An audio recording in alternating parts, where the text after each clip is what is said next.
Muy buenas, hermanos. Bienvenidos a Almería. Hoy, si Dios quiere, vamos a desarrollar el segundo oficio del Señor Jesús. La semana pasada estudiamos su rol profético y hoy vamos a estar con el tema del sacerdocio de Cristo. Tú y yo creemos que Cristo es sacerdote, es sumo sacerdote según el orden de Melquisedec, y esta doctrina es de las más dulces que hay en la revelación neotestamentaria. Así que hoy vamos a ver el segundo oficio de Jesús. Estamos aquí, desde luego, exponiendo la Confesión de Londres y hoy nos toca hablar sobre Cristo como sacerdote. El bosquejo de hoy es idéntico a aquel de la semana pasada. La única diferencia es que en vez del adjetivo profético, tenemos el adjetivo sacerdotal. Ahí veis los 3 puntos en la pantalla. 1, la persona sacerdotal de Jesús. La semana pasada vimos la persona profética de Jesús. En segundo lugar, hablaremos de la obra sacerdotal de Cristo. La semana pasada hablamos de la obra profética de Cristo. Y acabaremos hablando de la iglesia sacerdotal de Jesús. Y de nuevo, la semana pasada hablamos de la iglesia profética de Jesús. Entonces, es el mismo bosquejo. La única diferencia es que he cambiado el adjetivo profético por sacerdotal. Y la semana que viene haremos exactamente lo mismo, cambiando sacerdotal por real, porque Dios mediante, si Dios quiere, la semana que viene haré otra grabación hablando sobre el tercer oficio de Jesús, Jesús como rey. Así que vamos a desarrollar estos 3 puntos hoy: la persona sacerdotal de Jesús, la obra sacerdotal de Jesús y la iglesia sacerdotal de Jesús. Antes de entrar en materia, es importante definir el vocablo sacerdote. ¿Qué es un sacerdote? Comienzo diciendo que un sacerdote es aquel que presenta sacrificios a Dios en el nombre del pueblo e intercede por ellos. Es decir, intercede por el pueblo. ¿Ok? Así que repito, un sacerdote es una persona que presenta sacrificios a Dios y lo hace en el nombre del pueblo e intercede por ellos. Es decir, hay 2 actividades vitales, esenciales en el oficio sacerdotal: el sacrificio y la intercesión. El sacrificio y la intercesión. Pues en primer lugar, hoy vamos a ver que nuestro Señor Jesucristo es sacerdote.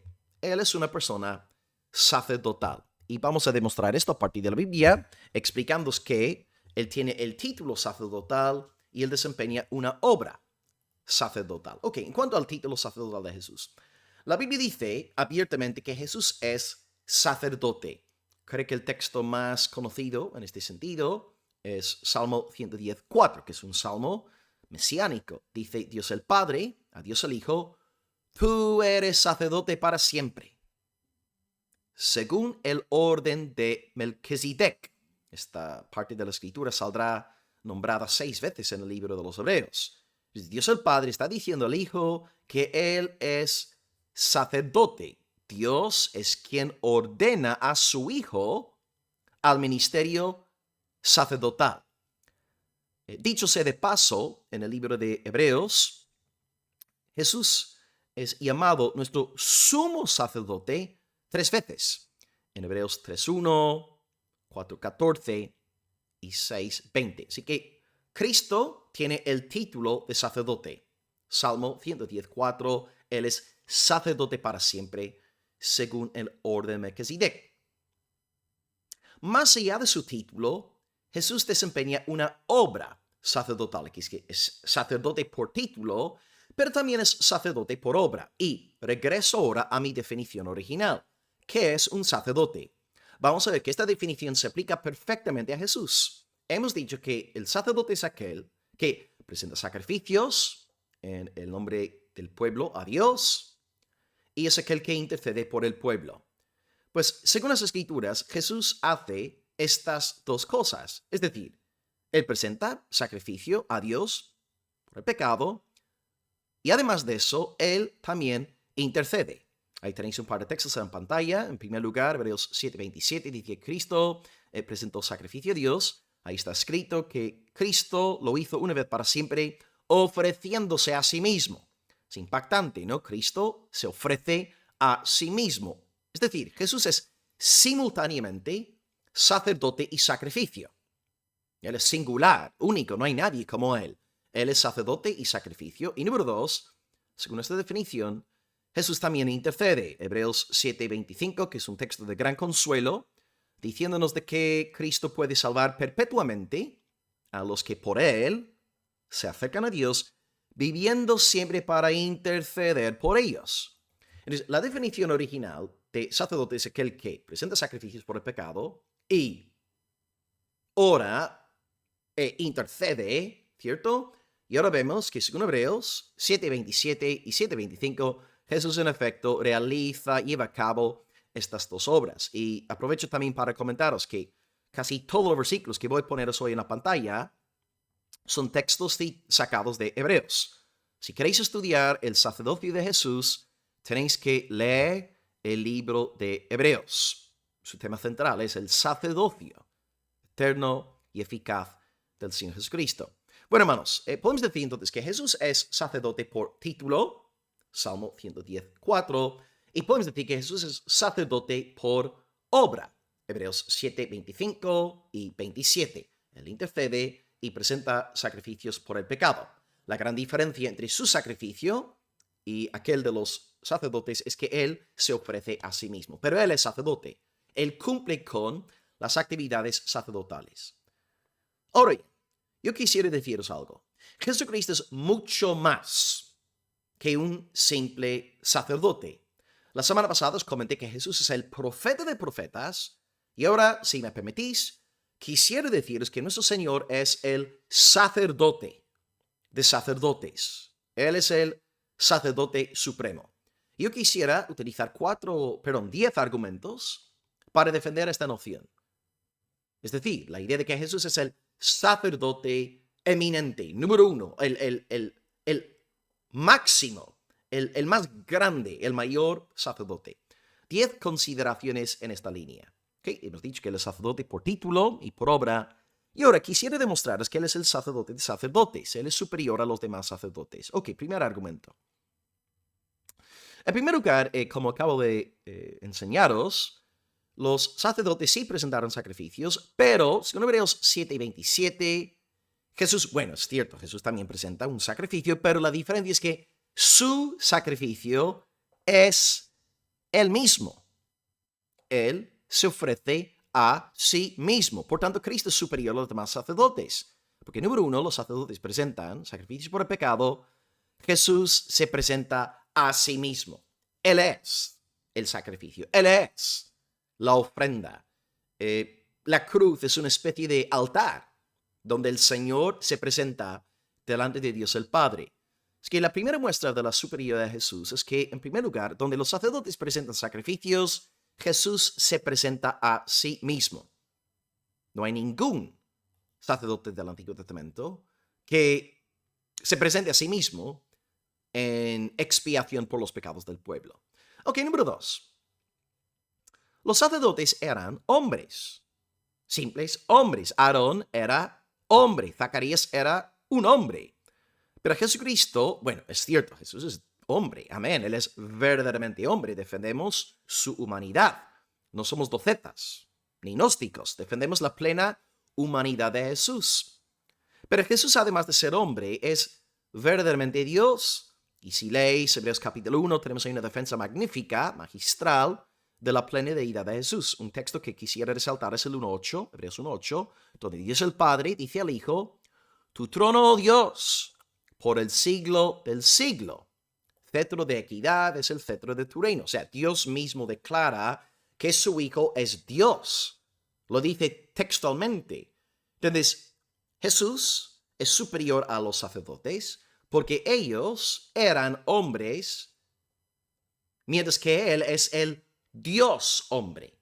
Jesús es más que hombre, Él es Dios hombre. En primer lugar, los sacerdotes presentan sacrificios, pero Jesús se presenta a sí mismo. 2, los sacerdotes son hombres, pero Jesús es el Dios hombre. Número 3, todos los sacerdotes, hasta Aarón y hasta los sumos sacerdotes, eran pecadores. Pero según Hebreos, Nuestro Señor Jesús es inmaculado e impecable. Por ejemplo, Hebreos 4:15 dice que Él fue tentado en todo, según nuestra semejanza, pero sin pecado. No cayó, no pecó. Luego, un poco más adelante, en Hebreos 7:26, el autor de Hebreos describe a Jesús de la siguiente manera, y esta descripción no se puede aplicar a ningún sacerdote puramente humano.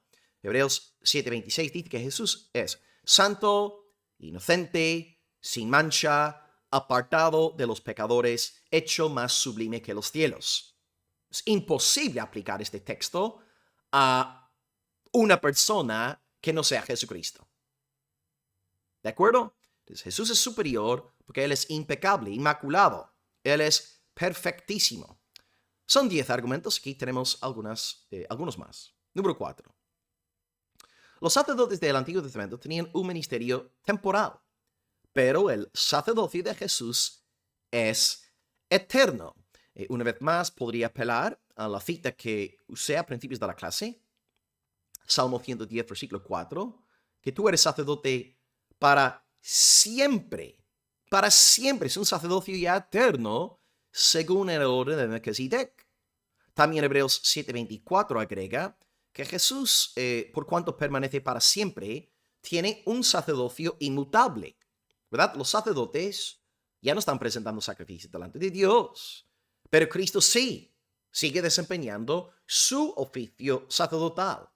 Él está a la diestra del Padre rogando por nosotros, intercediendo por nosotros. Él actualmente está desempeñando esta labor. Su sacerdocio es vigente, siempre vigente, y de hecho en la edad venidera, Él seguirá siendo nuestro sumo sacerdote. Gloria a su nombre. Así que los sacerdotes tenían un ministerio temporal, pero Jesús tiene un sacerdocio eterno, inmutable, que no perece. Número 5, y bueno, casi me gustaría daros una clase entera sobre este tema, ¿no? Pero bueno, por amor al tiempo, no entraremos en muchos detalles al respecto. Pero número 5, esto es un argumento sacado de Hebreos también. Los sacerdotes del Antiguo Testamento eran del linaje de Aarón, ¿verdad? Eran de la tribu de Leví. Pero claro, el autor de Hebreos dice que es superior a aquellos sacerdotes porque él es del orden de Melquisedec. No es del linaje de Aarón, sino del linaje de Melquisedec. Y aquí una vez más, hermanos, podemos volver a citar el texto original. Salmo 110, versículo 4. Tú eres sacerdote para siempre según el orden, no de Aarón, no de los levitas, sino de Melquisedec. Y por cierto, esta frase que estáis viendo en la pantalla sale 6 veces en el libro de Hebreos. Si queréis las referencias, son Hebreos 5:6, 5:10, Hebreos 6:20, 7:11, 7:17 y 7:21. Repito rápidamente, 5:6, 5:10, 6:20, 7:11, 7:17 y 7:21. Ahora la pregunta aquí es, ¿por qué es el orden del Melquisedec superior al orden de Aarón? Bueno, el autor de Hebreos nos da un par de respuestas. En primer lugar, dice que Abraham, el padre de Aarón, porque claro, Aarón era levita y Leví era hijo de Jacob. Jacob era hijo de Isaac, Isaac era hijo de Abraham. Por tanto, Abraham es el padre de los levitas. Abraham es el padre de Aarón. Y Abraham dio diezmos a Melquisedec, indicando que Melquisedec era mayor que él. Por tanto, si Abraham es el padre de los levitas, el padre de Aarón, él es superior a Aarón. Pero él dio diezmos a Melquisedec, reconociendo la grandeza de Melquisedec, que Melquisedec era más grande que él. Y una segunda cosa que hace Melquisedec que revela que él era más grande que Abraham. Dice que él bendijo a Abraham. Y como dice el autor de Hebreos, el mayor bendice al menor. ¿Cierto? Los padres bendicen a los hijos porque son mayores. Entonces, Melquisedec es superior a Abraham, porque Abraham le pagó diezmos a Melquisedec y Melquisedec bendijo a Abraham. Por tanto, Melquisedec es superior a Aarón, porque el padre de Aarón, Abraham, dio diezmos a Melquisedec Y 2, Melquisedec bendijo a Abraham. Y si Jesucristo es del orden de Melquisedec, pues él es superior a todos los hijos de Aarón. Superior, infinitamente superior a ellos. De nuevo, me encantaría entrar en más detalles, pero bueno, por amor al tiempo, seguimos con nuestra lista de argumentos. Ahora, argumento número 6. Cristo es el sacerdote de sacerdotes porque Dios constituyó a los sacerdotes del Antiguo Testamento sin juramento. Pero en el caso de Jesús, cuando él establece a Jesús como sacerdote, jura. De hecho, si regresamos al texto original de hoy, el texto completo dice que el Señor ha jurado, ¿no? El Señor ha jurado, tú eres sacerdote para siempre. Y esto lo vemos también en el texto de Hebreos 7:21, donde dice, ciertamente, sin juramento fueron hechos sacerdotes. Está hablando de los sacerdotes de Aarón, ¿no? Ciertamente sin juramento fueron hechos sacerdotes, pero Jesús, con el juramento del que le dijo, juró el Señor, no se arrepentirá, tú eres sacerdote para siempre según el orden de Melquisedec. Hebreos 7:21. Es que los sacerdotes de Aarón no fueron constituidos mediante juramento, pero sí Cristo. Cristo fue constituido sacerdote mediante un juramento de Dios. Por tanto, Cristo es superior. Él es superior, Él es el sacerdote de sacerdotes. Argumento número 7. Los sacerdotes eran ministros del tabernáculo terrenal. Y bueno, si queréis también, en vez de la palabra tabernáculo, podéis colocar el vocablo también templo, ¿verdad? Tabernáculo inicialmente, y posteriormente, una vez ya en Canaán, en los días de Salomón, ya tenían el templo ya montado. Pero Hebreos 9:24 dice que Cristo entró en el tabernáculo celestial. Celestial, no terrenal, o sea, Él es superior. Hebreos 9:24 dice que Cristo no entró en el santuario hecho de mano, figura del verdadero, sino que Cristo entró en el cielo mismo para presentarse ahora por nosotros ante Dios. Nombradme, por favor, un solo sacerdote del Antiguo Testamento que haya ascendido al cielo, presentándose delante del trono de Dios a nuestro favor. Nombradme a un solo sacerdote así, que no lo hay, pero Jesús sí, porque Él es el sacerdote de sacerdotes, Él es superior al sacerdocio arónico. Él entra en el tabernáculo celestial. Número 8. Este punto es clave, ¿no? Los sacerdotes del Antiguo Testamento no podían quitar el pecado. Pero Jesucristo sí ha quitado el pecado a través de su ofrenda. Y aquí os leo 3 versos, 4, Hebreos 10, del 11 al 14. Hebreos 10, del 11 al 14 dicen, ciertamente todo sacerdote está día tras día ministrando y ofreciendo muchas veces los mismos sacrificios, que nunca pueden quitar los pecados. Pero Cristo, habiendo ofrecido una vez para siempre un solo sacrificio por los pecados, se ha sentado a la diestra de Dios, y de ahí en adelante esperando hasta que sus enemigos sean puestos por estrado de sus pies, porque con una sola ofrenda hizo perfectos para siempre a los santificados. Entonces, los sacerdotes no podían quitar el pecado, pero Jesús sí. De una vez para siempre, ¡pum!, quita todo nuestro pecado. Él es superior. Él es superior a los demás sacerdotes. Penúltimo argumento, el número 9. No está ahí. Ahora. Número 9. Como acabamos de leer en el texto, Hebreos 10, del 11 al 14, los sacerdotes presentaron muchas veces los mismos sacrificios. Pero Jesucristo se ofrece una sola vez para siempre. ¿Y por qué una sola vez para siempre? Porque Él, a diferencia de los demás sacerdotes, era perfectísimo. Su sacerdocio es inmaculado. Es de gran estima delante de Dios. Por tanto, una sola vez suficiente en cuanto a Jesús. Y finalmente, número 10. Los sacerdotes de Aarón servían al pueblo étnico de Israel. Pero nuestro Salvador Jesús es el sacerdote universal. un texto, ahora no voy a citar el libro de Hebreos, pero cuando leemos el Evangelio de Juan, a principios, Juan el Bautista está en el Jordán y ve a Jesús en la ribera y proclama, he aquí el Cordero de Dios que quita los pecados, o quita el pecado del mundo. Este texto no es universalista, no está diciendo que todos irán al cielo, no, pero lo que sí está declarando es que Jesús no solamente es sacerdote de Israel, sino que él es sacerdote de los gentiles. Jesús limpia los pecados de los creyentes en Israel y al mismo tiempo limpia los pecados de los creyentes entre los gentiles. Así que Jesús es el sacerdote global, internacional, mundial, el salvador del mundo. En una palabra, pues, hermanos, Jesucristo es incomparable. Y ahí tenéis 10 muestras. En primer lugar, donde los sacerdotes presentan sacrificios, Jesús se presenta a sí mismo. 2, los sacerdotes eran hombres, pero Jesús es el Dios hombre. 3, los sacerdotes eran pecadores, pero Jesús es impecable. 4, los sacerdotes tenían un ministerio temporal, pero Cristo tiene un sacerdocio eterno e inmutable. 5, los sacerdotes eran del linaje de Aarón, pero Jesús es del linaje del orden de Melquisedec. 6, Dios constituyó a los sacerdotes sin juramento, pero constituye a Jesús según un juramento divino. 7, los sacerdotes eran ministros del tabernáculo terrenal, pero Jesús es ministro del tabernáculo celestial.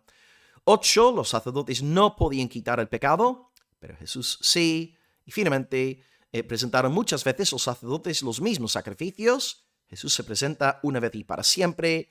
10, los sacerdotes servían al pueblo de Israel, pero Jesús es el sacerdote cósmico, universal, internacional, mundial, etc. Jesús es el sacerdote de sacerdotes. Así que Jesús es sacerdote por título, Salmo 110, versículo 4, es sacerdote por obra, porque presenta sacrificio por el pecado, e intercede.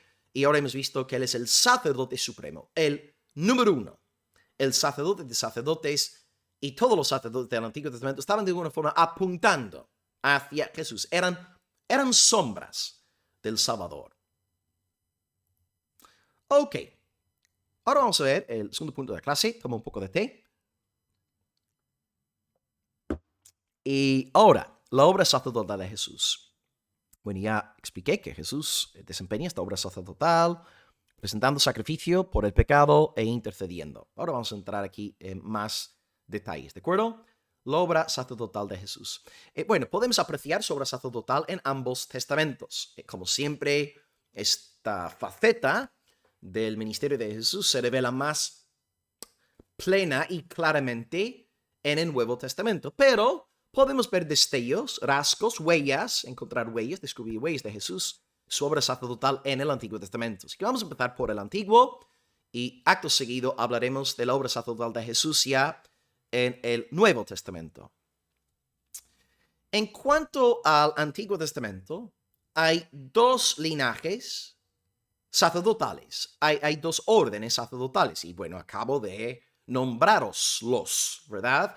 Tenemos por un lado, en Génesis, el linaje de Melquisedec, una figura enigmática que aparece de la nada, y luego tenemos el linaje de Aarón, con las genealogías ahí interminables. Bueno, en primer lugar, Melquisedec.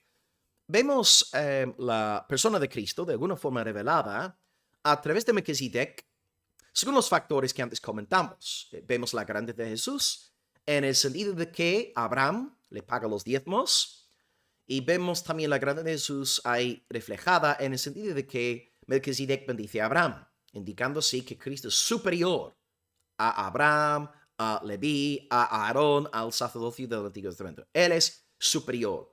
Y hay un dato más muy interesante que apunta hacia Jesús, y Hebreos 7 nos lo explica así.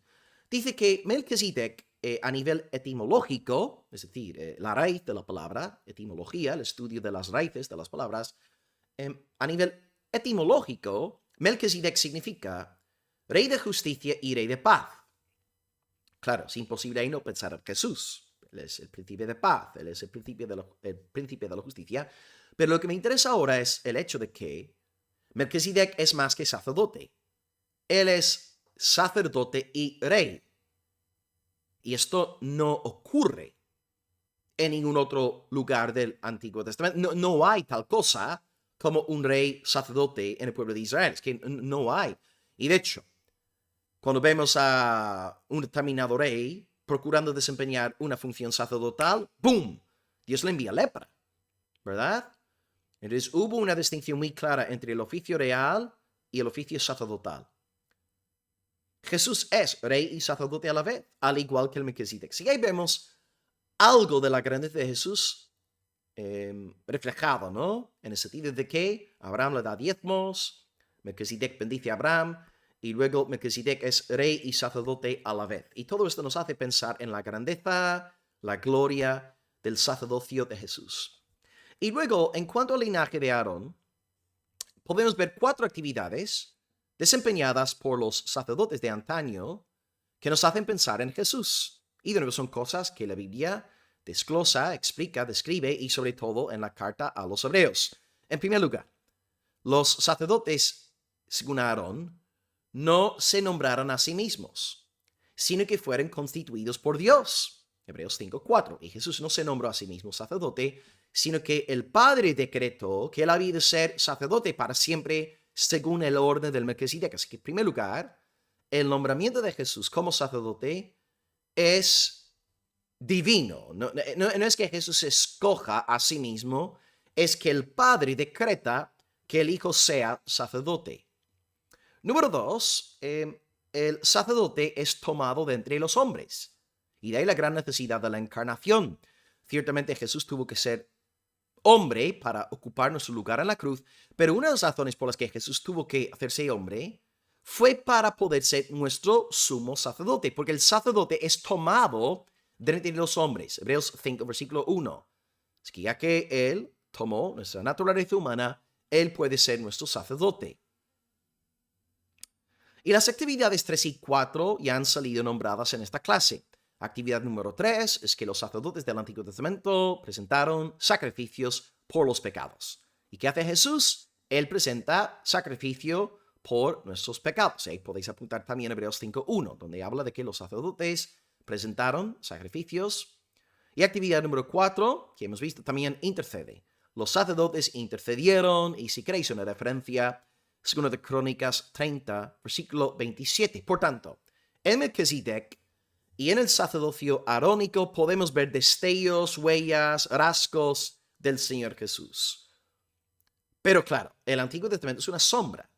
Necesitamos la luz más intensa del Nuevo para ver en su no voy a decir plenitud, porque no entenderemos la plenitud del sacerdocio de Cristo hasta no estar con Él, pero esta medida más plena. Esta sería la forma más correcta de expresarme, ¿no?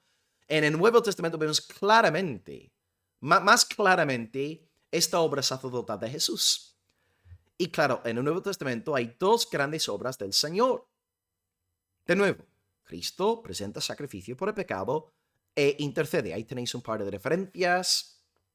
Cristo se ofrece a sí mismo, Hebreos 9:26, y ahora vamos a explicar su muerte, su sacrificio, como un sacrificio de propiciación, redención y reconciliación.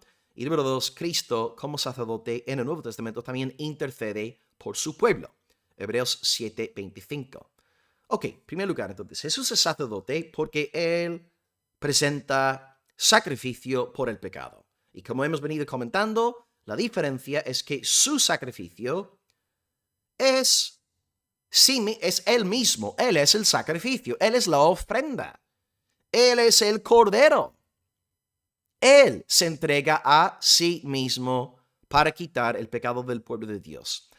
Y la muerte de Jesús, para que no caigamos en el error de la teología liberal, su muerte ha de ser interpretada como un acto de 1, propiciación, 2, redención y 3, reconciliación. Así que vamos a explicar brevemente estas 3 palabras. 1. La muerte de Jesús es un acto de propiciación. Romanos 3:25. Romanos 3:25. Propiciación quiere decir aplaca la ira, apacigua la ira. Claro, Dios está irado con nosotros por nuestros pecados, Viene Jesús derramando de su sangre en nuestro lugar y nuestro pecado es expiado, quitado, perdonado. Dios ya no está airado. La ira de Dios ha sido apaciguada, porque la ira de Dios golpeó a Jesucristo en nuestro lugar. Le plació a Dios quebrantar a su Hijo. Lo quebrantó en lugar de nosotros. Así que ahora la ofrenda de Jesús en la cruz es un acto de propiciación. Él apacigua, él aplaca la santa ira de Dios. En segundo lugar, como está ahí en la pantalla, es una muerte de redención. ¿Qué quiere decir redención? Bueno, propiciación significa que aplaca la ira, apacigua la ira.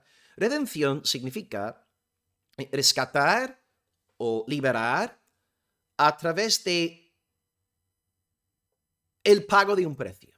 Liberar o rescatar mediante el pago de un precio. Por ejemplo,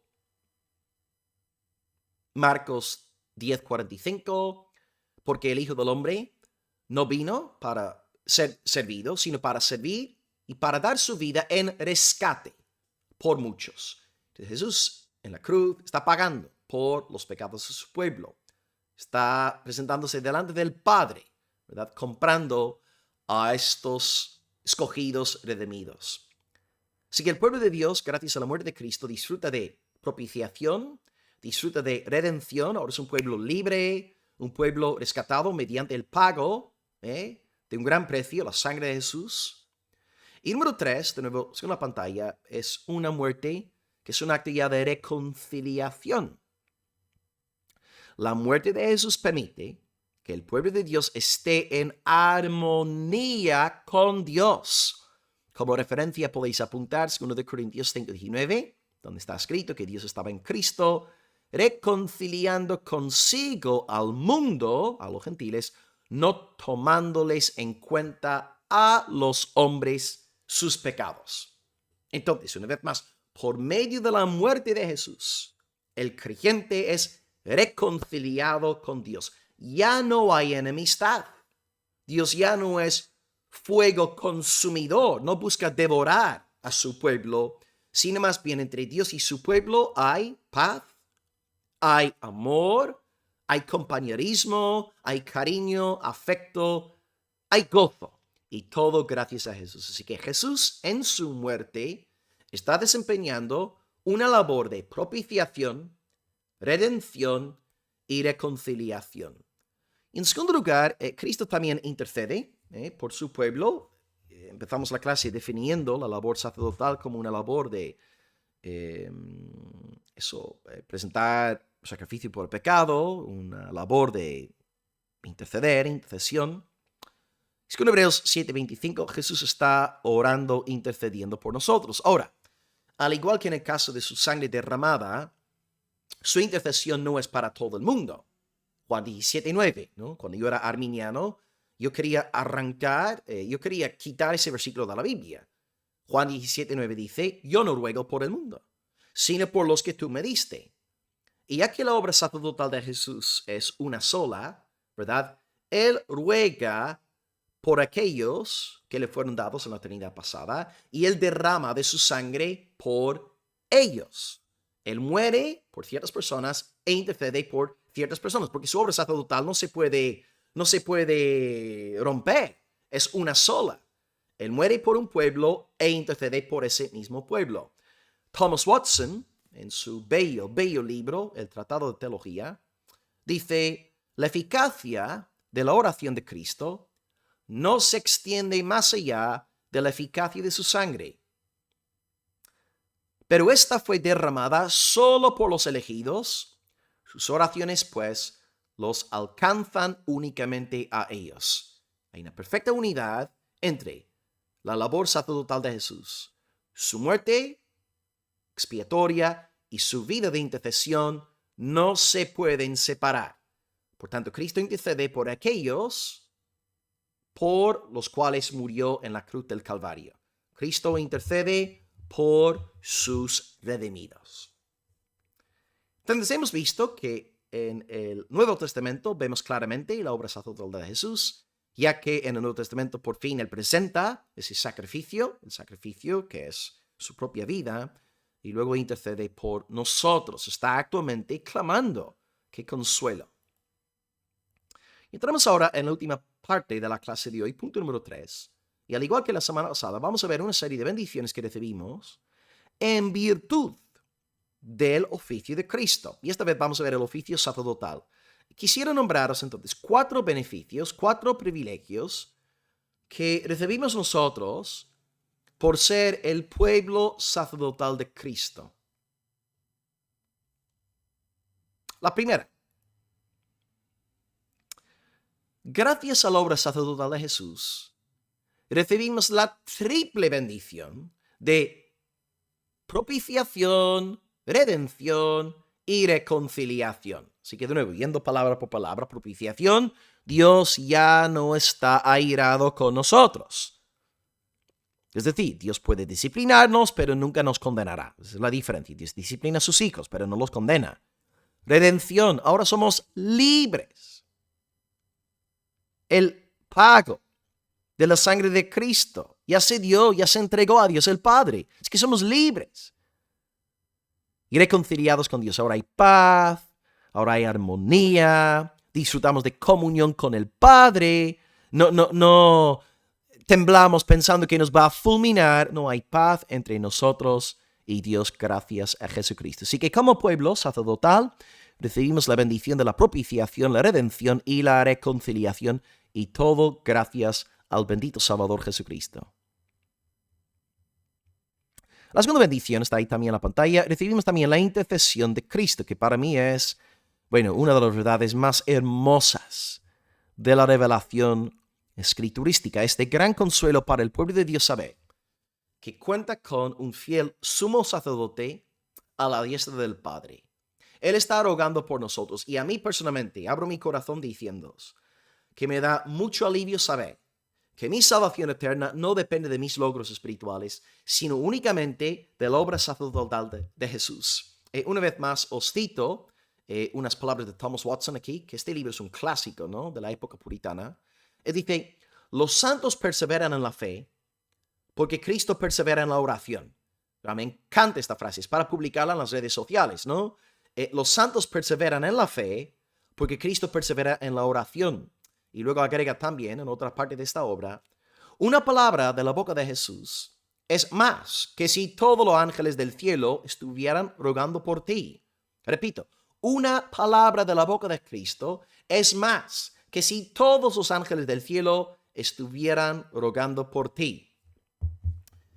Pensemos en Judas Iscariote y en Pedro. ¿Cómo explicamos la diferencia entre aquellos hombres? Ambos pecaron contra Cristo. Ambos traicionaron al Señor. ¿Cómo es que Judas pereció eternamente? Murió ahorcándose a sí mismo, yendo directamente a un lugar de tormento. Mientras que Pedro fue restaurado, levantado y usado poderosamente por Dios en la iglesia del primer siglo. ¿Cómo explicamos la diferencia entre las suertes de Judas y de Simón? Cito Lucas 22:31.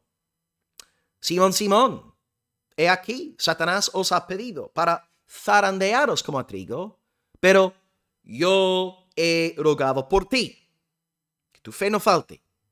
Y una vez vuelto, confirma a tus hermanos. ¿Ves? Jesús ruega por Pedro, no ruega por todo el mundo, no ruega sacerdotalmente por Judas Iscariote, el hijo del diablo, ruega por los suyos. Como consecuencia, Pedro fue restaurado. Piensa en tu propia vida cristiana. ¿Cómo es que hoy estás aquí, estudiando la palabra de Dios? ¿Cómo es que llevas tantos años en la fe? Porque tu fiel Salvador no ha dejado de orar por ti. ¿Qué pasa? ¿No has pecado tú a lo largo de los años? Por supuesto que sí. Tú has fallado a tu Padre una y otra vez. Y el más justo cae 7 veces al día. Pero, queridos hermanos, hay un sacerdote a la diestra del Padre rogando por nosotros. Y gracias a su perseverancia en intercesión, tú y yo perseveramos en la fe. Y Él seguirá orando por ti hasta que no estés con Él en la gloria venidera. Bendito sea su santo nombre. Aleluya a nuestro fiel sumo sacerdote según el orden del Melquisedec. Bendición número 3 que recibimos como pueblo sacerdotal de Cristo. recibimos también la bendición de presentarnos ahora delante del trono de la gracia. Si Jesucristo no hubiese derramado de su sangre por nuestros pecados, el trono de Dios sería cualquier cosa menos un trono de gracia. Sería un trono de truenos, relámpagos, condenación, ira, juicio. Pero la sangre de Cristo ha convertido el trono de maldición en un trono de bendición. Y ahora Dios nos acepta en Cristo. Y de hecho, dice el texto de Hebreos, podemos ahora acercarnos confiadamente. No como Esther, acercándose delante de Artajerjes, casi temblando, pensando, a lo mejor me quita la cabeza, ¿no? No. Confiamos en el Señor a través de la sangre de Jesús. Y como dice Hebreos 4:16, que está ahí el texto, la pantalla, acerquémonos pues confiadamente al trono de la gracia, para alcanzar misericordia y hallar gracia para el oportuno socorro. Por eso oramos en el nombre de Jesús. No oramos a Dios el Padre cuando estamos haciendo las cosas bien y todo nos sale bien y estamos siendo buenos cristianos. También oramos a Dios el Padre cuando las cosas nos salen mal y hemos pecado. ¿Por qué? Porque no oramos en nuestro nombre. Oramos según la justicia de Jesús, según el mérito de Jesús. Y por eso cuando estamos bien espiritualmente y cuando estamos mal espiritualmente, siempre oramos en el nombre de Jesús. Y hace falta fe para orar de esta manera. Así que ora siempre en el nombre de Jesús, porque en su nombre tienes acceso a un trono de gracia, de misericordia, de amor, de perdón, de restauración. Aleluya, gloria a su nombre. Finalmente, para acabar esta clase de hoy, cuarta bendición que recibimos como pueblo sacerdotal es la bendición de ser ya un sacerdocio santo. Primera de Pedro 2:5. Y ahí Pedro dice que ahora podemos presentar sacrificios espirituales a Dios. Claro, lo que quiere decir con esta expresión espiritual es que obviamente tú y yo no vamos a ir matando, degollando corderos, bueyes por ahí, con el fin de apaciguar la ira de Dios. No, ese sistema ya se quedó abolido a través de la ofrenda de Jesús. De ahí, ¿no? La ruptura del velo desde arriba hacia abajo. Desde arriba, porque fue Dios quien rompió, quien partió aquel velo. No vamos a ofrendar más sacrificios terrenales, pero sí vamos a presentar ofrendas espirituales a Dios. Y podemos encontrar en las Escrituras varios tipos de sacrificio. Aquí os voy a nombrar unos 6, y si encontráis más, podéis también compartirlos por aquí. Ahí tenéis algunos ejemplos. Tomo un poco de té y os leo la lista. Pues ahora delante de Dios podemos ofrendar el sacrificio de arrepentimiento, ¿no? Salmo 17, que Dios no menosprecia un corazón contrito, humillado. Luego Romanos 12:1-2, podemos presentar ahora nuestros cuerpos a Dios, para que seamos usados para la gloria del Señor. Luego podemos presentar sacrificios de alabanza, Hebreos 13:15, aunque eso cantes como una foca constipada. Mira, tus alabanzas son un olor grato a tu Padre. ¿Por qué? Porque cantas en el nombre de Jesús. A Dios le encanta el nombre de su Hijo. Luego, acto seguido, Hebreos 13:16, el sacrificio de hacer el bien, ayudar al hermano cuando obedecimos al otro. Todo esto es un sacrificio al Padre. Él lo recibe como adoración, a Él le encanta. Luego también, en quinto lugar, tenemos un sacrificio de apoyo financiero para la obra del Señor. De hecho, aprovecho para decir que es bíblico que la iglesia sostenga a su pastor, a sus pastores, sobre todo aquellos que están dedicados a la labor de la enseñanza de la palabra, ¿no? Porque se entiende que todos los ancianos están entregados a la labor de gobernar a la iglesia, pero luego hay ciertos pastores que trabajan más bien el tema de la enseñanza doctrinal, la exposición de las escrituras, y esos ancianos son dignos de doble honor, ¿no? Es que debemos apoyar de forma económica en nuestras iglesias, y es un mandato que la iglesia sostenga al pastor. Y luego finalmente también el sacrificio del martirio, Pablo hablando de su vida, ¿no? A punto de ser él ofrendado a Dios, 2 Timoteo 4:16, que son de las últimas palabras redactadas por el apóstol, porque al acabar aquel capítulo, 2 Timoteo 4, él ya muere.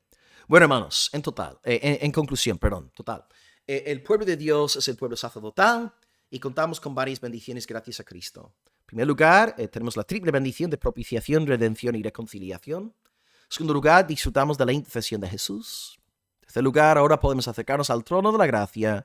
Y el número 4, somos un sacerdocio santo, ofrendando al Señor sacrificios espirituales, tales como el arrepentimiento, nuestros cuerpos, la alabanza, el hacer el bien, el ayudar al hermano, el apoyo financiero y el martirio. Así que, queridos hermanos, gloria a Dios por nuestro sumo sacerdote Jesucristo. Y espero que la clase haya sido útil. Espero que ahora podamos entender que Jesús es sacerdote de sacerdotes, por título, por obra, que desempeñó una obra sacerdotal en segundo lugar, es decir, presentando sacrificio por nuestro pecado e intercediendo por nosotros hasta el día de hoy. Y número 3, ahora la iglesia es un fenómeno sacerdotal. Hemos recibido un montón de bendiciones gracias a la labor de nuestro sumo sacerdote según el orden de Melquisedec, Jesucristo. A su nombre sea gloria desde hoy y hasta el día de la eternidad. Y el pueblo de Dios dice amén. Solus Christus, soli Deo gloria. Nos vemos la semana que viene, si Dios quiere, para hablar sobre el oficio real de nuestro Señor Jesucristo. Amén.